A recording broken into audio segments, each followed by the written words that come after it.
Aleluia. Graça e paz, queridos. Parece que tem alguém com frio aqui essa noite aqui. Todo mundo meio encolhidinho, tudo. Hoje está desafiador o tempo, não é verdade? Vamos fazer uma reflexão aqui na palavra do Senhor. Eu queria que você curvasse sua cabeça nesse momento. Pai, eu te dou graça, Senhor, por essa ocasião que nós temos, por esse momento. Obrigado, Pai, pela Tua palavra que traz luz ao nosso entendimento, que nos faz crescer, Senhor, e avançar segundo a Tua bondade e a Tua fidelidade, Senhor. Obrigado, Senhor, porque não seremos roubados essa noite, Senhor, mas que os nossos pensamentos sejam levados cativos a toda a obediência de Cristo, Senhor. Obrigado por espírito de sabedoria e revelação no pleno entendimento da Tua palavra, Senhor, e os Teus filhos absorvendo, meu Pai, a parte que lhe é devida, em nome de Jesus. Amém e amém. Queridos, vou confessar uma coisa para vocês. Eu vim para cá hoje, mas minha vontade era ficar em casa com esse frio. Eu não sei se a sua vontade era também, mas Arujá surpreende com esse friozinho, não é verdade? Bom, vamos lá. Primeiro queria agradecer ao pastor Lucas e a Camila pela oportunidade, e só justificando, eles não estão aqui hoje porque eles tiraram alguns dias de férias, finalizando as férias das crianças aí para descansar, descanso merecido, mas no final de semana ele já está de volta e vai estar conosco aqui. Amém? Eu gostaria de refletir uma coisa com vocês, e pegando o que a Débora falou, criança fala, você tem olhos? Tem?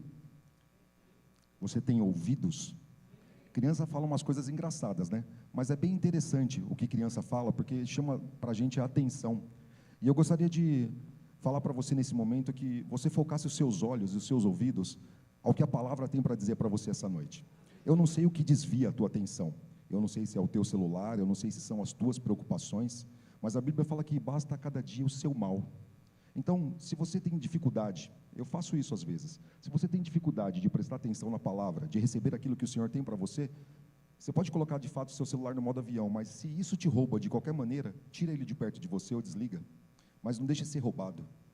Deixe que a palavra de Deus possa te tocar essa noite, trazer o que você precisa, o suprimento que você precisa. Amém? Queridos, vocês já escutaram alguma menção do tipo que o tempo está passando rápido demais? Eu não sei se você já pensou nisso, mas parece que essa sensação, ela amplia a cada dia. Parece que a cada dia que passa, parece que nós fazemos menos coisas. Nós somos roubados diariamente com essa sensação e com, infelizmente, a realidade dela, né? Antes, isso já era notório, mas em decorrência de tudo que nós vivemos, é fim dos tempos, as preocupações, elas existem de fato, mas as distrações tomam conta do nosso coração através das coisas que nós temos disponíveis. Eu sempre gosto de falar de tecnologia, hoje não vou entrar nessa área, mas é fato que a tecnologia em si, ela nos rouba muito. Ao mesmo tempo que ela pode trazer o conhecimento que nós precisamos em várias áreas, nós temos que ter disciplina para usar as coisas que estão disponíveis na nossa vida, não é verdade? E eu não sei com relação a você, mas se eu não colocar uma meta no meu dia, se eu tiver 10 coisas para resolver, se eu não colocar uma meta, eu não resolvo elas. Hoje foi um exemplo disso. Estava resolvendo algumas coisas, comecei sem um tópico, a hora que deu meio-dia, eu vi que eu não tinha resolvido praticamente nada. Eu vi que eu tinha pincelado algumas coisas e, ao mesmo tempo, eu não tinha resolvido as coisas que eu precisava. E eu comecei a prestar atenção na minha mente, como que ela estava desfocada. Vamos lá. O que está passando pela sua mente agora? Você não precisa responder, mas pensa. O que está roubando o teu pensamento nessa noite? Quais são as preocupações que estão nela? Pensa aí. Quais são os temas que estão pulando na sua mente? Quais são as coisas que estão vindo para você, que você está tentando resolver, mas não consegue? Você está dando mais atenção no seu dia a dia? É uma reflexão rápida.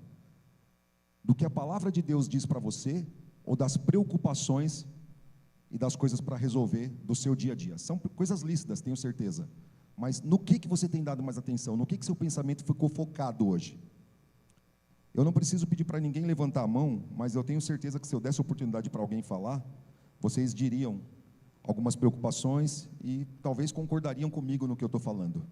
Ou seja, as preocupações do dia a dia, embora lícitas, têm que ter o seu espaço, mas nós temos que ter uma agenda trabalhada para focarmos as coisas no raciocínio da palavra de Deus. Amém? Com isso, queridos, nós temos um problema muito grande no nosso dia a dia. Reconhecermos, pode colocar o tema, queridos. Reconhecermos de fato quem é o nosso pastor. Quem é o seu pastor? Quem é o teu supridor?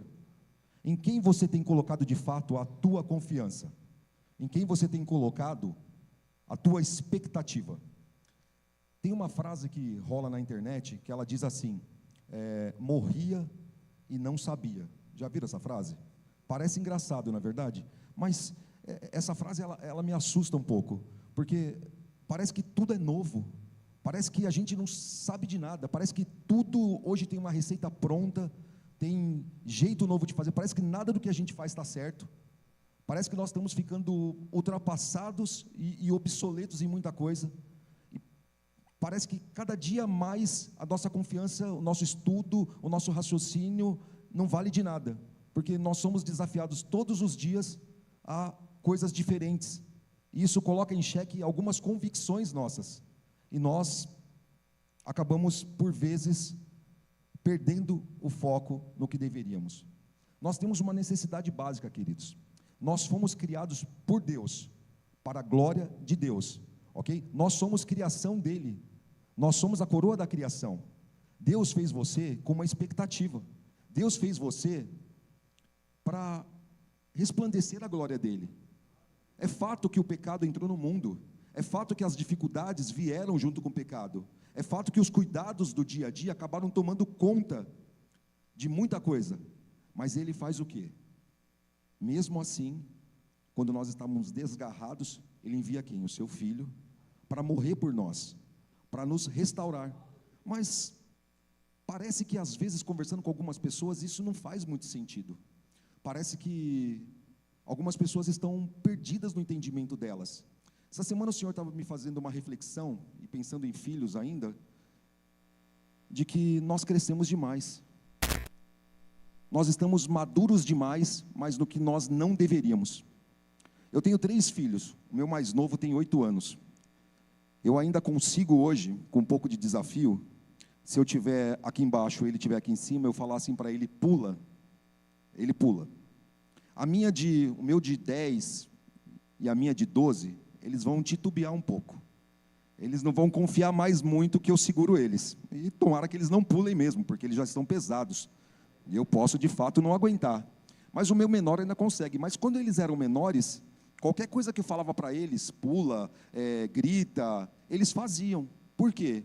Porque eles tinham a confiança plena em mim. E não é que eles não confiam em mim, mas eles estão crescendo. E eles vão desenvolvendo raciocínio, habilidades, cognição, e eles vão passando a testar algumas situações. E por mais que eles confiem em mim no que eu falo, eles já podem tomar algumas decisões.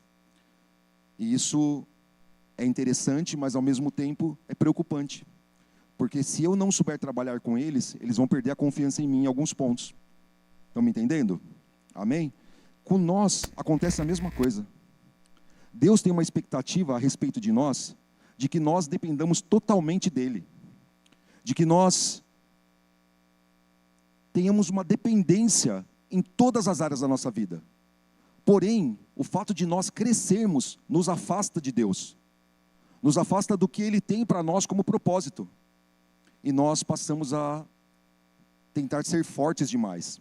Existe um livro, que o nome dele é O Impostor que Vive em Mim. Muito interessante, recomendo para você esse livro. Esse livro ele fala a respeito de algo que é criado dentro de nós, que tem tudo a ver com isso. Todos nós temos um impostor dentro de nós. Uma vontade natural contra o que é a realidade do que Deus espera de nós. Por vezes nós nos mostramos mais fortes do que nós deveríamos. Por vezes nós nos mostramos mais resistentes do que deveríamos, mais conhecedores. Nós, por vezes, criamos uma casca. Às vezes até estamos na igreja. Às vezes até estamos orando, buscando, mas não estamos confiando plenamente. Criamos uma aparência de força, mas no fundo existe algo destruído por dentro. Existem padrões não restaurados, rompidos. E nós acabamos criando um impostor dentro de nós, uma aparência que nós não queremos viver, mas que nós acabamos deixando ela transparecer nas nossas vidas. Eu queria te convidar nessa noite a pensar em quem você tem sido. Natural com Deus, dependendo dele na totalidade, ou você tem sido uma aparência de um impostor? Você tem agido como? Você tem dependido realmente de Deus e da mão dele, do sustento dele? Ou você tem deixado que as aparências forjem você? Para isso, eu gostaria que nós meditássemos nessa noite no Salmos 23. Quando nós pensamos em um capítulo da Bíblia que nós conhecemos, na maioria das vezes as pessoas recitam o Salmo 23. Nós poderíamos falar ele inteiro aqui. Coloca ele para mim na tela, por gentileza. Nós vamos ler ele aqui. Nós poderíamos fazer isso de cor para a maioria das pessoas, mas existe um versículo nele, por mais que ele seja conhecido, que marca muito as nossas vidas, que é o versículo 4. Nós vamos ler ele inteiro e eu vou explicar ele para vocês. Pode colocar no primeiro, vamos nele inteiro, por gentileza. Pode recitar junto comigo. O Senhor é meu pastor, nada me faltará. Ele me faz repousar em pastos verdejantes, leva-me para junto das águas de descanso, refrigera-me a alma, guia-me pelas veredas da justiça, por amor do seu nome. Ainda que eu ande pelo vale da sombra da morte, não temerei mal algum, porque tu estás comigo, o teu bordão e o teu cajado me consolam. Prepara-me uma mesa na presença dos meus adversários, unge-me a cabeça com óleo, o meu cálice transborda. Bondade e misericórdia certamente me seguirão todos os dias da minha vida, e habitarei na casa do Senhor por todo o sempre. Amém. Já ouviu a frase de que nós fazemos de Deus o nosso cabo de guerra? Na hora do desespero nós clamamos a Deus? Existe até uma frase que não é uma verdade necessária, é uma verdade, né? Acontece de fato, mas nós entendemos ela de uma maneira diferente, de que não vem pelo amor, vem pela dor. Coloca para mim o versículo 4 na tela, por gentileza. Ainda que eu ande pelo vale da sombra da morte, não temerei mal algum, porque tu estás comigo, o teu bordão e o teu cajado me consolam. Aqui alguém gosta de passar pelo vale da sombra da morte? Alguém gosta de passar por problemas? Não gosta, né? Então, a gente acaba por vezes indo para esse capítulo e vendo de fato esse versículo, só que nós não nos atentamos a algumas outras coisas. Vamos lá, a gente vai chegar nele novamente. O Salmos 23, ele nos dá algumas coisas importantes que nós devemos reparar. A primeira delas é entender em que contexto que ele foi escrito. Quando Davi fez esse salmo, na realidade ele é um poema, ele é uma música. Davi, ele não estava mais nos pastos, cuidando das ovelhas do pai dele. Pela história, Davi já era rei nessa época, mas ele tinha tido a experiência de ter sido pastor de ovelha, e ele lembrava disso, então isso era uma imagem viva na mente dele. Quando a gente fala de Salmo 23 e de cuidar de ovelhas é tarefa de um pastor. E um pastor, ele não pode ser ineficiente no que ele faz, mas ele precisa saber como cuidar dessas ovelhas. E ele tem duas ferramentas, quais são? A vara e o cajado. Nós já vamos ver o porquê que ele usa isso. A provisão do Senhor, queridos, ela não é só comida e bebida. Nós, às vezes, nos contentamos em estar satisfeitos se nós tivermos comida e bebida. É fácil ser crente, ou é fácil ter a fé lá em cima quando o nosso bolso está cheio. Mas essa não tem sido uma realidade que nós temos visto na vida de muitas pessoas. Mesmo muitas pessoas que estão cheias de recursos, de posses, elas passam por dificuldades, elas passam por desafios também. E isso acontece conosco.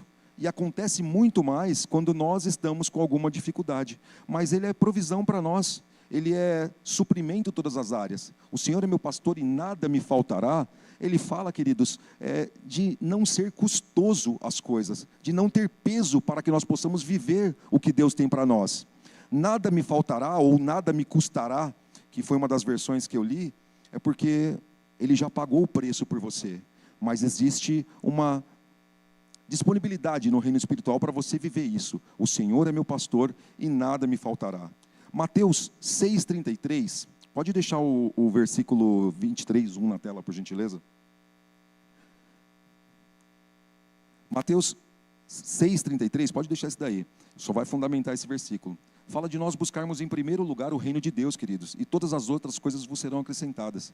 Quando nós reconhecemos o Senhor como o nosso pastor, nada vai nos faltar, mas nós precisamos primeiro reconhecer o que Deus é para nós, reconhecer nele o nosso suprimento e a nossa provisão.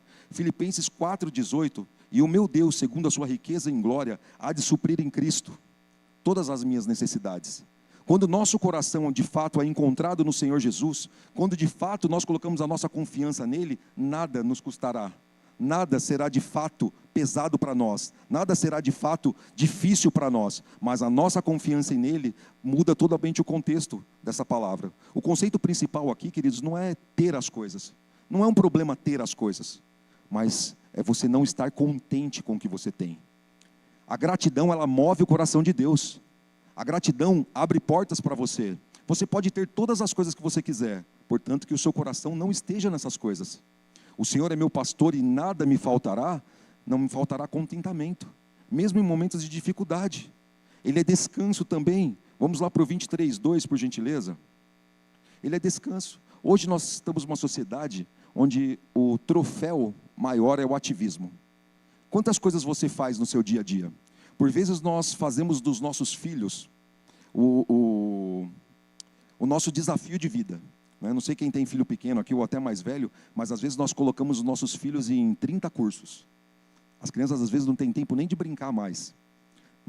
Nós estamos numa sociedade onde as pessoas estão sendo roubadas no tempo, o tempo todo.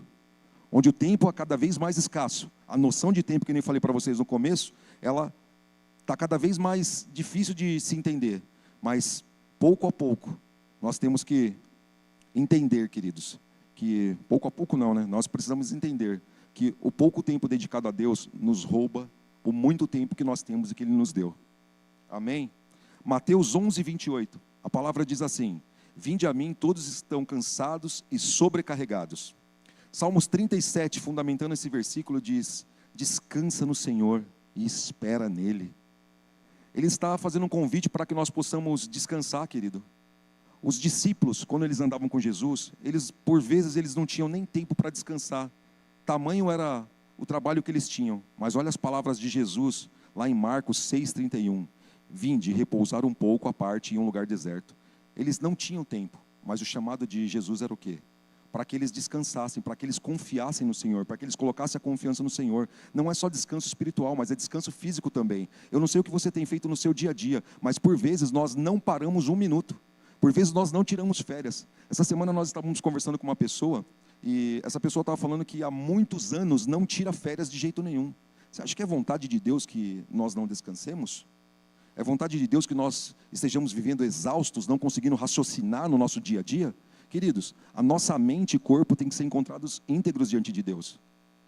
Nós temos que estar descansados, nós temos que estar focados no que nós estamos fazendo, senão a nossa mente ela não funciona da maneira correta. Existe um livro chamado Generais de Deus, de grandes homens e mulheres que morreram muito cedo. Por quê? Porque negligenciaram o cuidado. E a maioria deles era descanso e alimentação. O que nós temos feito com isso? Temos seguido o exemplo do que a palavra diz?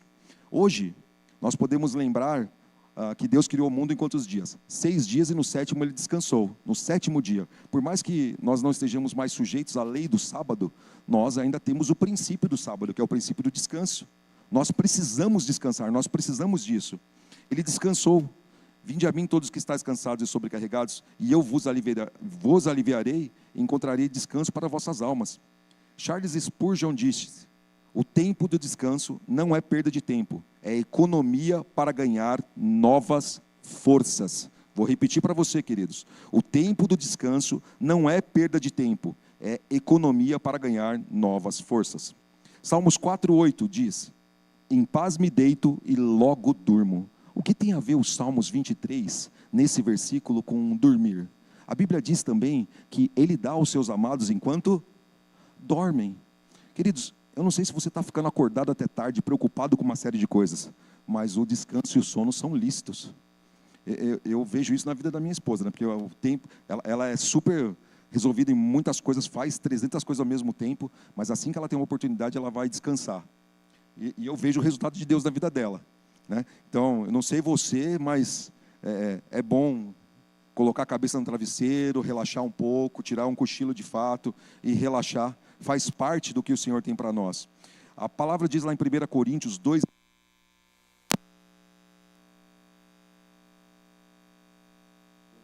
Acho que já foi. Foi? A bateria está inteira. 1 Coríntios 2,16, a Bíblia diz que nós temos a mente de Cristo. Através do Espírito Santo, querido, nós somos renovados, a nossa mente é alinhada com a vontade de Deus. Quando nós dedicamos tempo de descanso, quando nós meditamos na palavra de Deus, quando nós temos tempo de orar em línguas, a Bíblia diz que o próprio Espírito testifica com o nosso Espírito. O Espírito Santo de Deus testifica com o nosso Espírito sobre as coisas de Deus. E por isso a nossa mente é chamada de mente de Deus. Temos a mente de Cristo na realidade. Porque a mente renovada, ela vai pensar nas coisas que são de Deus, nas coisas que são do alto. Quando nós desejamos muito algumas coisas, por vezes elas não chegam. Às vezes você pode estar falando assim, estou precisando de tal coisa, ou não alcancei ainda tal favor ou graça que eu esperava, tudo. Tem algumas coisas que Deus não vai colocar nas nossas vidas enquanto a nossa mente, o nosso coração não estiver alinhado nele, queridos. Porque quando nós estamos de fato vivendo na íntegra a vontade de Deus, o nosso coração vai estar nele. E ele sabe que as coisas não vão nos roubar. Mas por vezes, algumas coisas não chegaram nas nossas vidas simplesmente porque livramento. Para que nós não nos afastássemos mesmo. Quantas pessoas por vezes acabam trocando as bênçãos que Deus deu por uma vida desregrada. Quantas pessoas se afastam de Deus após receberem bênçãos? Deus vai nos limitar por causa disso? Não necessariamente. Mas quando nós estamos buscando Deus em primeiro lugar, a Bíblia diz que todas as outras coisas vos serão acrescentadas. Quando Ele tem o nosso coração, Ele sabe que Ele pode contar com você para que as bênçãos de fato cheguem. Salmos 23, 2, queridos. Coloca na tela para mim, por favor. Leva-me a águas de descanso. Levar a águas de descanso não é necessariamente viver sem preocupações nenhum. Quando a gente pega Davi teve momentos de dificuldade. Depois eu vou estar lendo para vocês aqui um texto de Davi. Ele já se angustiou, queridos. Ele passou por problemas. Mas é nós levarmos cativo o nosso pensamento a Cristo, para que de fato a nossa vida esteja nele. Para que de fato o nosso entendimento esteja nele. 1 Samuel 30, versículo 6, Davi muito se angustiou, porém se reanimou no Senhor, seu Deus. Olha isso. Talvez a gente olhe para Davi e fale assim, mas ele foi um rei.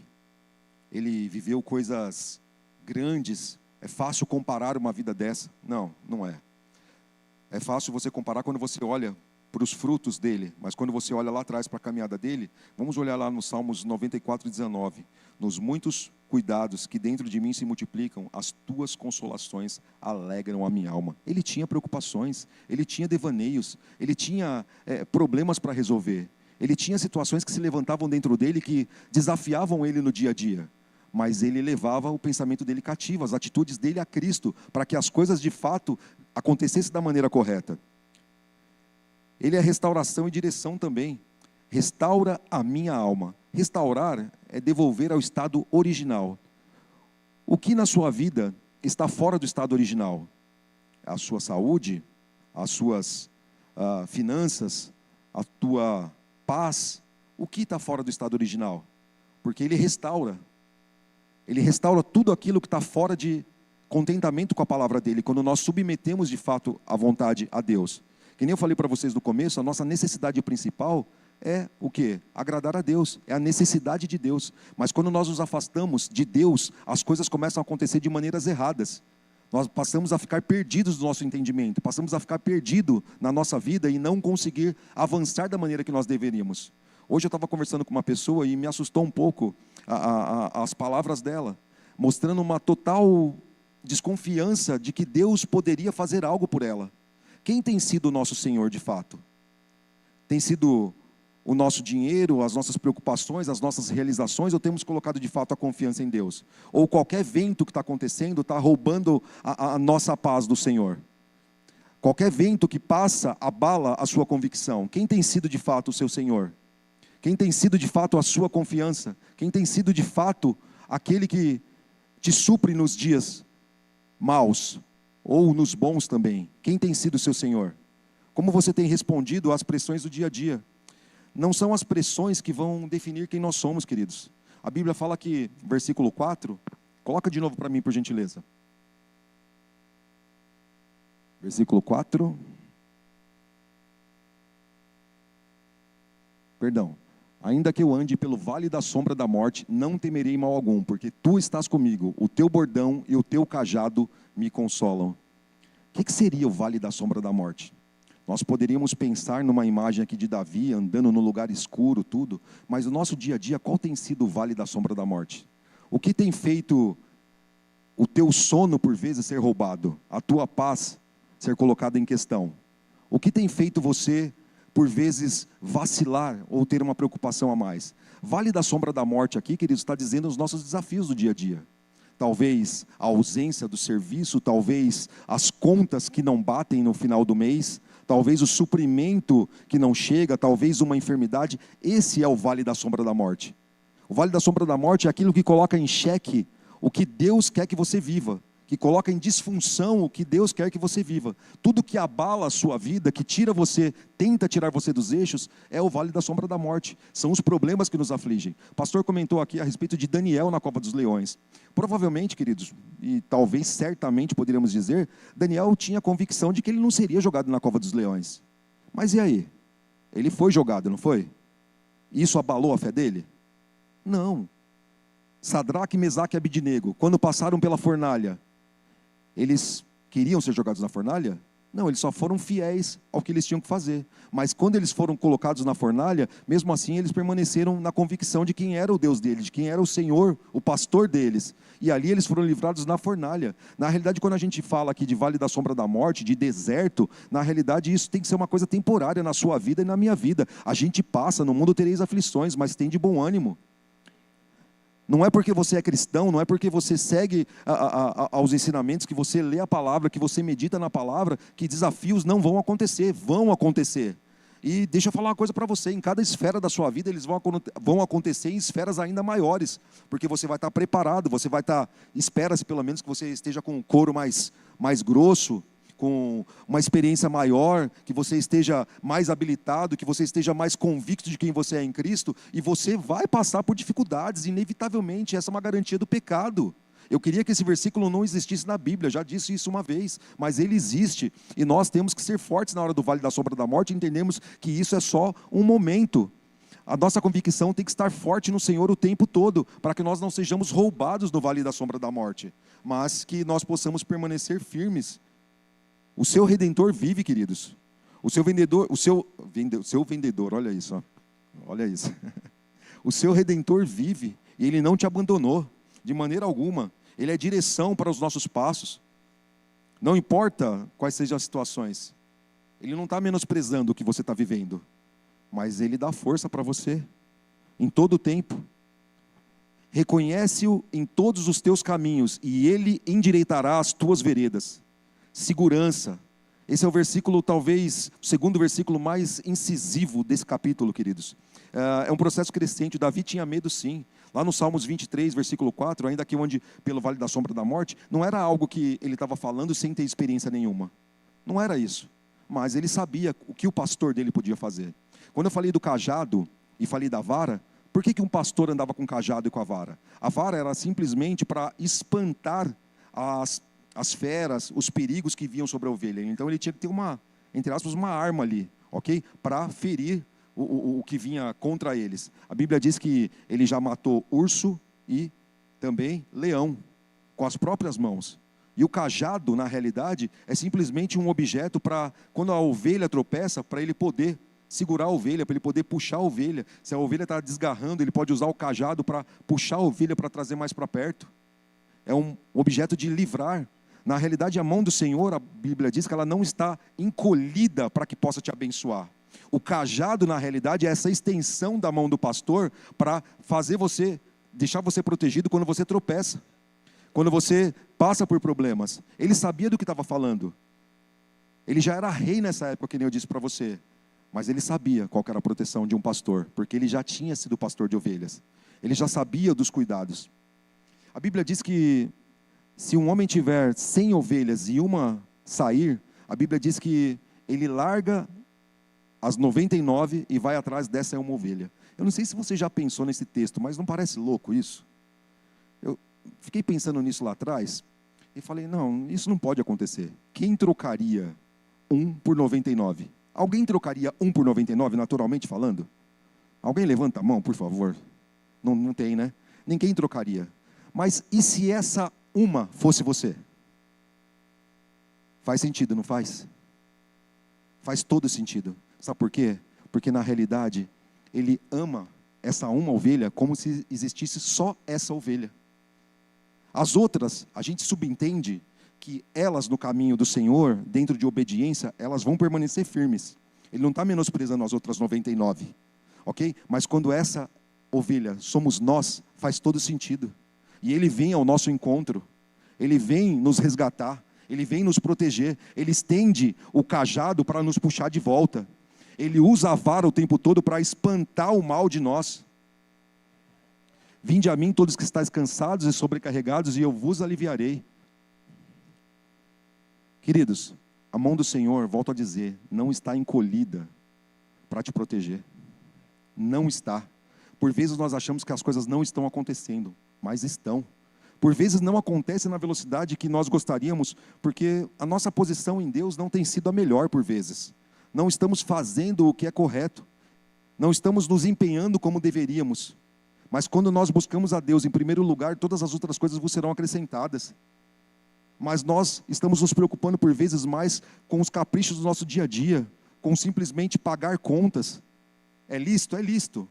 Com as nossas preocupações do trabalho, é lícito? Sim. Mas cadê o tempo para meditarmos na palavra do Senhor? Cadê o tempo que você tem que investir para escutar a voz dEle? Mas nós fazemos, que nem eu disse no começo aqui, de Deus um cabo de guerra. Na hora do desespero nós clamamos a Ele. Mas se nós fizermos conhecidas diante dEle todas as nossas petições, se nós levarmos a Ele tudo, fazer conhecida dEle todas as nossas vontades, todos os nossos medos e ansiedades, medos? O cristão pode ter medo? Sim. O medo só não pode morar em você. Mas quando o medo vem, quando as preocupações vêm, quando os pensamentos maus vêm, você tem que fazer conhecido diante dEle.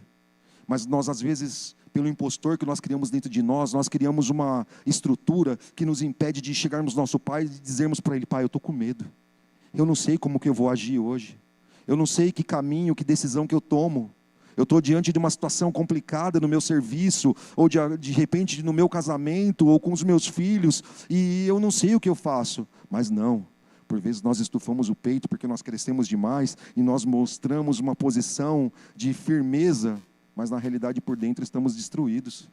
Não estamos fazendo conhecido diante de Deus as nossas necessidades. E nisso nós somos roubados. Porque Deus espera que nós tenhamos relacionamento. Se você tem filho, você sabe que o maior prazer de um pai é escutar dos filhos as necessidades deles.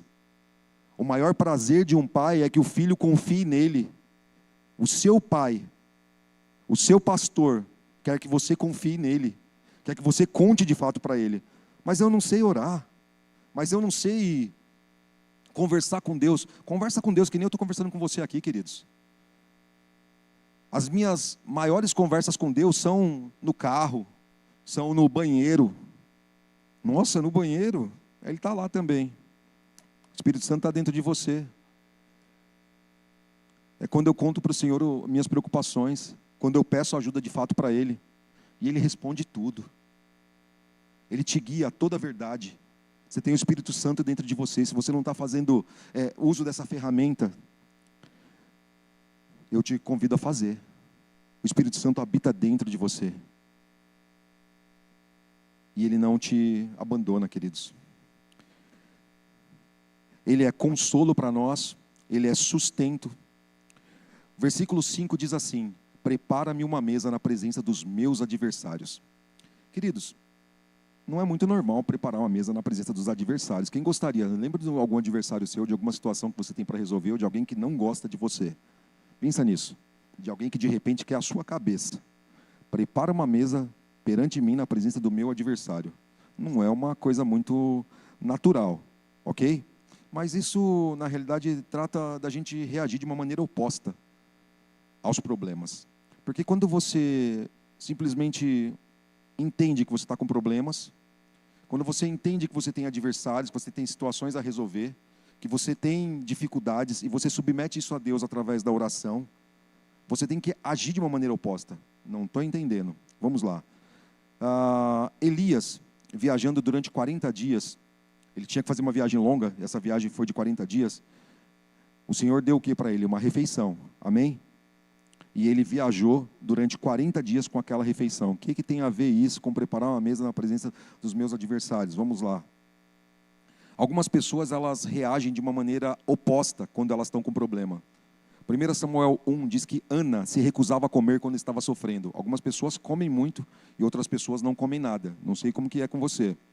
1 Samuel 29 e 23 diz que Saul, quando estava perturbado demais, não comia. Olha isso. Ele tinha um problema e ele não comia. Ela tinha uma preocupação e ela não comia. A gente tem que comer ou não? Naturalmente, sim. Vamos lá. Quando foi reconstruídos os muros de Jerusalém, na época de Neemias, depois que eles finalizaram a construção do muro, eles chegaram à conclusão de que eles não tinham agido de acordo com o padrão e a vontade de Deus e tinham ferido alguns princípios e algumas situações. E eles se lamentaram profundamente. Bateu um sentimento neles de arrependimento, de tristeza, onde eles ficaram tomados e eles se prostraram. Aí vem Neemias e diz assim para eles, lá em Neemias 8:10, ide e comei. Coloca para mim Neemias 8:10, por gentileza, vamos ler junto. No momento onde eles estavam lastimando, no momento onde eles tinham um problema, no momento onde eles reconheceram o inimigo deles, disse-lhe mais, ide, comei carnes gordas, tomai bebidas doces e enviai porções aos que não têm nada preparado para si, porque este dia é consagrado ao nosso Senhor. Portanto, não vos entristeçais, porque a alegria do Senhor é a vossa força. No momento da aflição e da dificuldade, por vezes nós temos a tendência de sucumbir, queridos.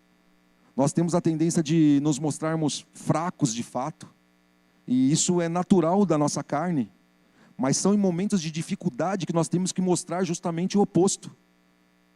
A alegria do Senhor é a nossa força. Prepara um banquete, prepara uma mesa perante mim na presença dos meus adversários, é você manter a sua alegria e a sua posição natural diante de Deus, como se as situações elas estivessem favoráveis. É você levantar de fato a sua cabeça e entender que Deus luta por você, que não é você que vai ter que lutar, mas que a vitória já está ganha. Amém? Vamos lá.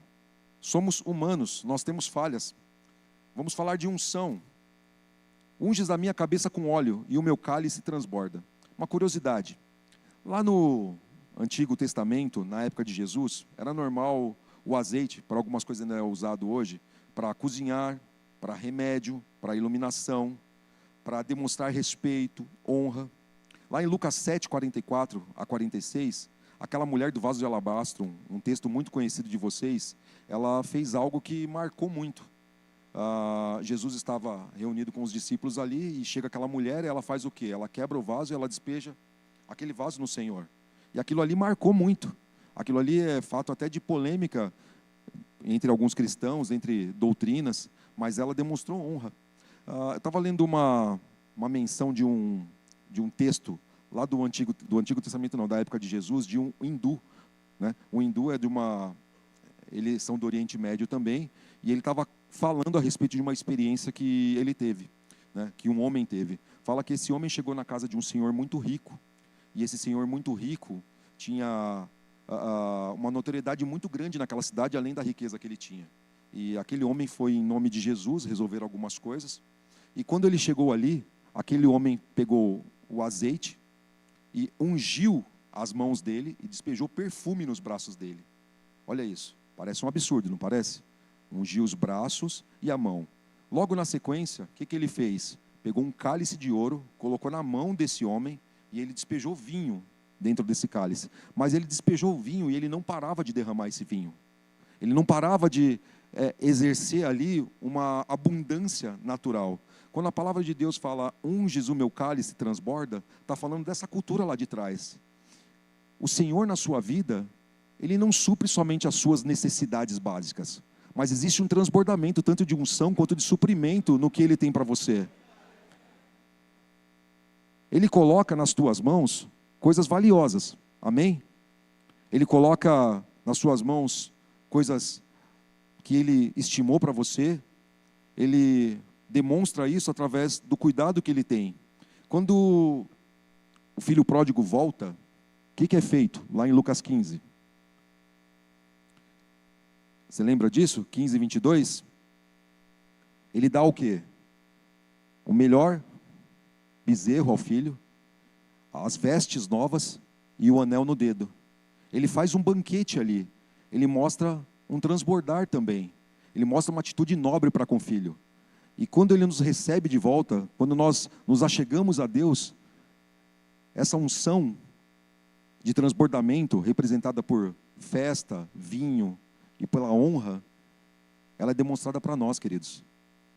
Ela nos leva a sermos abraçados pelo Pai, de uma maneira que ninguém entende. O próprio filho mais novo, na realidade, não entendeu o que o pai estava fazendo, não entendeu a honra que o pai estava exercendo, mas o seu Deus é exagerado com você. O seu Deus quer transbordar na sua vida coisas maravilhosas, mas Ele precisa que nós demos também atenção para Ele. O problema é, queridos, que por vezes nós reconhecemos Deus não como o nosso supridor, mas como uma força, como uma energia positiva. Outro dia eu escutei isso de uma pessoa: Deus é uma energia positiva, uma energia maravilhosa. Não deixa de ser o entendimento que é possível reconhecer, mas para algumas pessoas Ele está longe de ser o pastor, Ele está longe de ser o provedor de fato, Ele está longe de ser o supridor. Mas gostaria de perguntar para você, quem Ele tem sido para você nessa noite, queridos? O que Ele significa para você? O seu socorro bem presente? Ou o desespero na hora da angústia, da dificuldade? Eu gostaria de ler com vocês Romanos 8:38. Davi, ele mostra a fragilidade dele como homem, mas no Senhor ele coloca a confiança dele, no Senhor ele coloca a força dele, e ali ele se sobressai. Ele passou sim por dificuldades, mas nada é comparado ao andar com o Senhor Jesus, nada é comparado à vontade de Deus para a vida dele.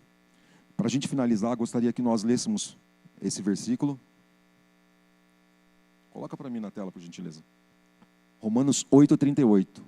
Não importa o que você esteja passando, não importa a dificuldade que você venha a encarar, o importante é que você não fique nessa dificuldade, que você reconheça o Senhor como seu Senhor e Salvador.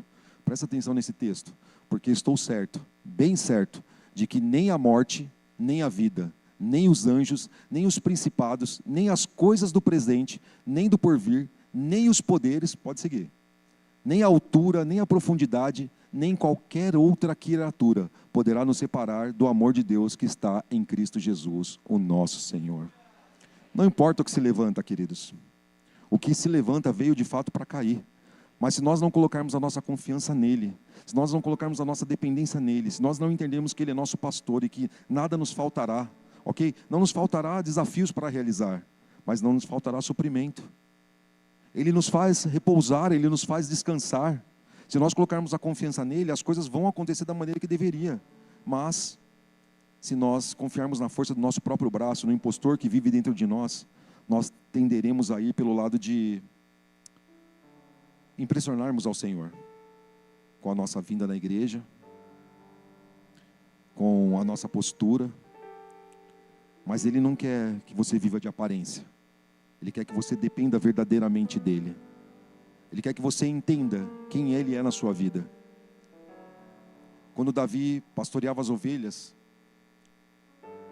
ele demonstrava o amor dele para com as ovelhas, o cuidado. E esse foi o amor que Deus demonstrou por mim e por você, enviando o Filho dele naquela cruz, para morrer por nós, para nos resgatar. para que nós fôssemos de fato transformados, para que nós fôssemos de fato cheios da presença dEle. Hoje, a dificuldade ela pode bater na sua porta, mas Ele é maior. Gostaria que vocês se colocassem em pé nesse momento, queridos.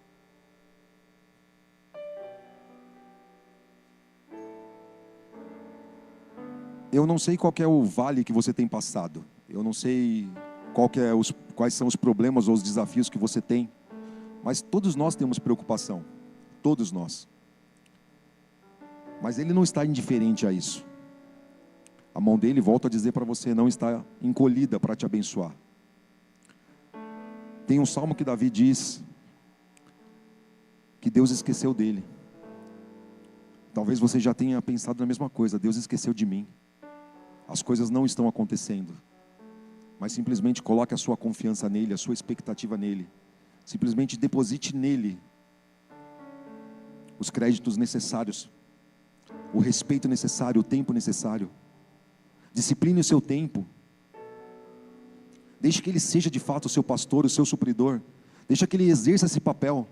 Não tente tirar dele isso e resolver na força do seu braço. Não tente impressionar ao Senhor ou viver uma vida aquém do que Ele teria para você. Mas simplesmente deixe que Ele venha guiar de fato você por águas tranquilas, por pastos verdejantes, para que você possa de fato descansar no Senhor. Amém? Se você se identifica com essa palavra, no sentido de fazer de Jesus o Senhor da sua vida, o seu pastor de fato, se você deseja colocar Ele na tua vida, nos teus caminhos, esse convite é para você essa noite. Um convite para que você de fato venha se livrar das preocupações do dia a dia e entregar nas mãos dEle. Se você ainda não aceitou Jesus como seu Senhor e Salvador, eu gostaria de te convidar para vir à frente. E nós vamos orar por você. Existe alguém que se preocupa com você, queridos. Existe alguém que luta a tua causa, que não te julga, que te recebe como você está. A palavra ainda diz assim: vinde a mim todos que estão cansados e sobrecarregados, e eu vos aliviarei. Encontrarei descanso para as vossas almas. Se existe alguém nessas condições, levanta a tua mão que nós vamos orar por você. Ou se existe alguém que está afastado dos caminhos do Senhor e gostaria de voltar ao lugar da presença dEle, essa é a sua hora também. Essa oportunidade que você tem. Se existe alguém, levante sua mão. Todos salvos? Se não há ninguém, amém. Se você tem alguma enfermidade, algum problema de saúde e gostaria de receber oração por imposição de mãos, venha aqui à frente. Estaremos orando por você também. Existe cura nele. Existe suprimento. Existe restauração. Ele restaura tudo que está destruído, queridos. E a vontade dele é que você viva uma vida de abundância, uma vida plena. Uma vida com saúde. Existe alguém que gostaria de receber oração por enfermidade?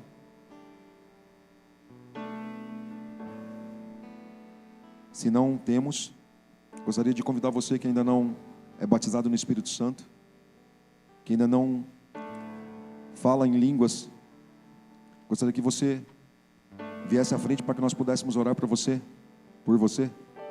Alguém gostaria de receber o batismo com o Espírito Santo, com a evidência de falar em outras línguas? Se não temos, amém.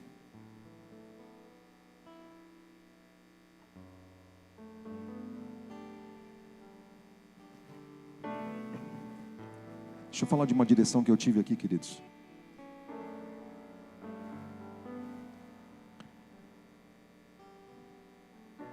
Andar no vale da sombra da morte, ou passar por problemas, eu não sei para quem é isso não. Não deve te envergonhar. Não deve fazer você se esconder da presença de Deus. Mas deve fazer você reconhecer nele a oportunidade de ser transformado.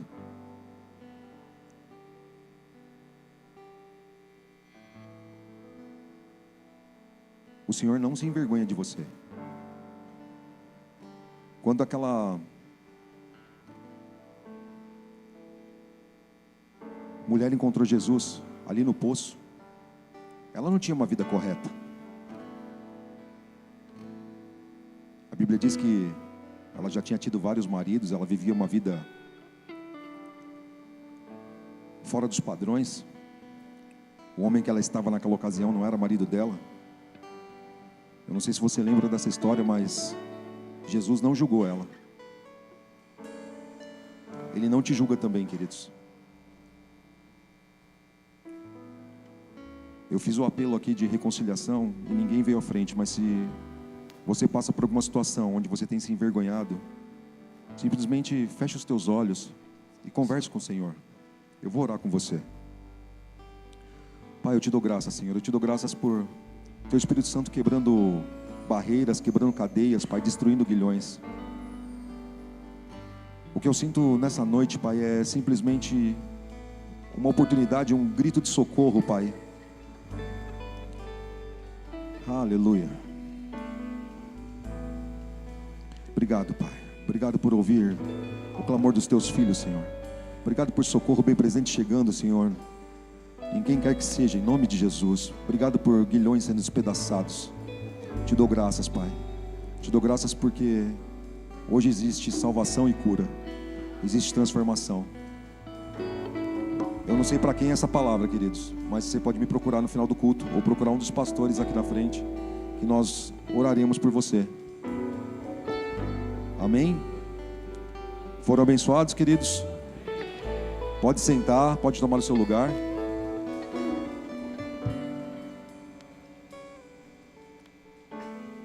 Só para você ter um embasamento aqui, ó, tem alguns livros aqui que são bem interessantes.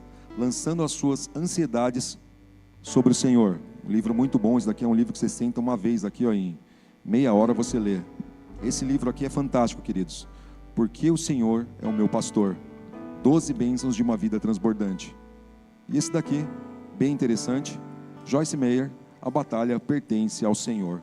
Então, se você quer saber um pouco mais sobre esse assunto, ser edificado, tenha a prática de ler livros, de meditar, não só na palavra de Deus, mas também de se abastecer de literaturas, encher a sua mente com coisas boas. Amém? Sejam abençoados na prática da palavra.